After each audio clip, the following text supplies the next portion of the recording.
The problem in 2008 was that we had too much debt. Why did we have too much debt? Because the Fed kept interest rates too low for too long, and there was a debt bubble that burst. And of course, when the debt bubble bursts, you get the financial crisis, you get a lot of losses. What was the Fed's response? More debt. Let's blow a bigger bubble. And so the problem got worse. Now, once you've made the debt problem worse, once you've added more debt, see, the market solution would have been to eliminate debt, to allow defaults and bankruptcies, right, to get rid of the problem. But the Fed's solution was to make the problem bigger, but numb us to the pain, right, by, drugging us back up again. So if the Fed did quantitative easing and blew up its balance sheet and made a bigger bubble, how is it ever going to reverse that? In this video, Peter Schiff discusses recent economic developments and the challenges facing the United States, as well as potential solutions to address these pressing issues. He begins by addressing the root cause of the 2008 financial crisis, attributing it to excessive debt fueled by the Federal Reserve's prolonged low-interest rate policy.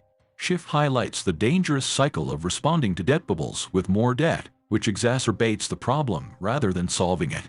Schiff then critiques Federal Reserve Chair Jerome Powell's recent statements on the economy, questioning their accuracy and highlighting concerns about rising budget deficits, trade imbalances, and skyrocketing national debt. He emphasizes the immediate consequences of this mounting debt burden, challenging Powell's optimistic narrative. Furthermore, Schiff discusses the Securities and Exchange Commission's recent regulatory expansion, particularly targeting high-frequency traders and hedge funds. He questions the fairness and transparency of this decision, arguing that it deviates from the original purpose of securities laws and lacks congressional authorization. Let's get back to the video. Powell went on 60 Minutes and basically lied or demonstrated his own ignorance of the situation. And that really is the precedent that has been repeated every time a Fed chairman has been on 60 Minutes, including Jerome Powell's appearance over the weekend.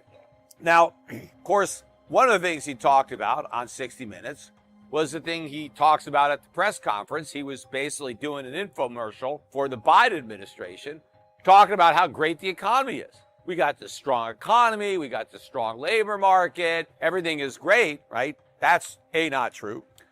Because if everything was great, we wouldn't be having these massive budget deficits and trade deficits. We wouldn't be seeing debt exploding and savings imploding. We wouldn't be witnessing all these people holding multiple jobs, record number of people forced into moonlighting. We wouldn't see all-time low. Biden's popularity sank again. The most recent numbers, all-time record low for his presidency, meaning the all-time record low for any president in the history of these polls. All this is happening because the economy is bad, but Powell is spinning it as if it were good, but also claiming victory over inflation. Saying, look, we've made a lot of progress. We think we've got the problem solved. We just want to make sure, right? Inflation has come down, but we just want to remain vigilant in case it rears its head again. Like we think we've won, but we don't want to declare victory just yet, right? We just want to make sure that everything is okay, when of course nothing is okay. But one of the other points was the debt, because at least the guy interviewed, and again, I forget the name of these reporters, but he brought up the debt, the national debt, the $34.2 trillion elephant in the room. And he said, hey, are you worried about the debt, right? This has got to be a problem, right? Come on, right? This is a big deal. And so at least they asked him about the debt, because that's something that they don't do when he has these press conferences, like he did the prior week, all those reporters, and nobody asks him about the national debt. How can that be, right? That's got to be the biggest problem out there for the country and the Fed. And not just that we have the debt, but that it's now exploding exponentially, and we have this, ticking bomb as all the short-term debt matures. Because remember, right, Janet Yellen, when she was asked about the debt, she said, well, it's not a problem as long as the interest rates are low, right? And I criticized her at the time because I said, okay, well, then it's a problem right now, because we know interest rates aren't going to stay low forever, and they didn't. And so now interest rates are at over 5%, and so it's a big problem. But of course, Janet Yellen doesn't talk about it now, that the very thing that she said that would make it a problem has happened, right? And now she's got to, I guess, get amnesia about it. But at least he was asked about it on his 60 Minutes appearance. But what Powell said was again not true. Either it was a lie or the guy's, just completely incompetent. But he said, yeah, I am worried about the national debt because we're on an unsustainable path. And that, yes, if we don't do something about it, well, it's going to be a problem for the future generations. We're taxing, borrowing from the future generations. And yes, it's unsustainable and it's going to be a problem in the future for future generations, right? That's basically a way of saying it's not a problem right now. So none of you people who are watching 60 Minutes tonight have to worry. It's your grandkids, right? That they have to worry. So who cares, right? They'll figure out, right? I mean, that's what they always say. It's a problem for the future. It's not a problem for the future. This is not a long-term problem anymore. This is a short-term problem that could blow up any minute. It's this generation that's going to pay the piper, not some future generation. It's happening right now. Well, what just happened? The SEC now ruled, and this is, follows up on what was going on with my friend. They're now saying, and I don't have all the criteria, but they're basically saying that if you are trading in various markets or you're trading in certain dollar amounts, even if you're just a hedge fund trading your own money or or you're a market maker or you're a prop trader, right? You're just trading for your own account, or you're a group of people, sophisticated people who have come together and have formed a fund, an investment vehicle, and you're trading for yourself, right? You're not charging anybody a fee. You're not making any money off the trade. See, that was the whole definition of a security broker dealer, is you're getting paid. You are trading on behalf of a third party, and you are charging that third party a commission or a markup or some type of fee, right?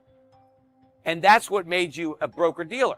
But now the SEC is saying, even if you have no customers at all, if you're just trading for yourself, we're going to consider you a broker dealer and we're going to regulate you. We're going to require you to become a member of FINRA, to join that club, to pay all their licensing fees, to follow all their rules, to be subject to their audits and all their fines and all that BS. And now they're saying more and more people have to be subject to this. But why? There's no customer to protect. If the whole purpose of the law was to protect the customer who's unsophisticated mom and pop guy from some greedy broker who is going to rip them off, what is the justification for this when there is no customer? It's just sophisticated people. Are they going to rip themselves off? The government has to protect you from yourself. The whole thing is ridiculous, apart from the fact that it's unconstitutional. But think about this. A law was passed. The act that created the SEC and FINRA, Congress passed this act. There was a vote, and a president had to sign it. A law was passed specifically to regulate broker-dealers.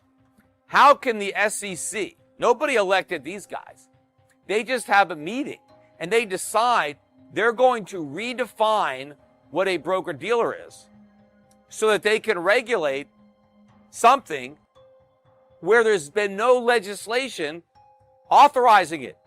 Congress has never voted on this. A president has never signed this. The whole thing is a violation of our due process. We're supposed to be a nation of laws, not a few men that work at the SEC just deciding to make laws by redefining words.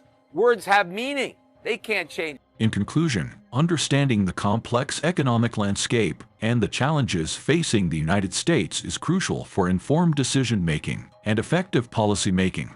Peter Schiff's insights shed light on critical issues such as excessive debt, regulatory expansions, and partisan disagreements regarding fiscal policies. If you found this discussion insightful and thought-provoking, we invite you to give the video a thumbs up and subscribe to our channel. By subscribing, you'll stay updated on future discussions and gain valuable insights into the economic issues shaping our world. Join us in exploring solutions and fostering constructive dialogue to promote economic resilience and prosperity. Thank you for being part of this journey with us.